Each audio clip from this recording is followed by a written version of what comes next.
Satara Umraj highway जवळ 2 ट्रॅव्हल्सला ट्रकची धडक तर 4 जण जखमी.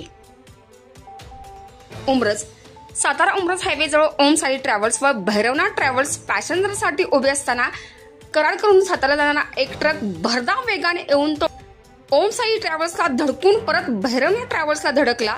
यामध्ये ओम साई ट्रॅव्हल्स मधले 4 पॅसेंजर्स जखमी झाले आहेत आणि त्यांना कृष्णा हॉस्पिटलमध्ये त्वरित नेण्यात आले आहे व ट्रक ड्रायव्हरला उमरज पोलिसांनी त्वरित ताब्यात घेतले आहे आणि पुढील तपास चालू आहे. ही घटना आज रात्री 10 वाजता घडलेली आहे, नुकतीच घडलेली आहे आणि याचा ग्राउंड रिपोर्ट घेतलाय आपले सातारा जिल्हा प्रतिनिधी दत्ता वैदडे यांनी.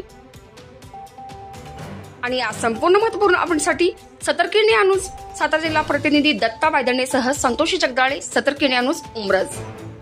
पाहत राहा सतर्क न्यूज, प्रत्येक पाऊल दक्षतेच.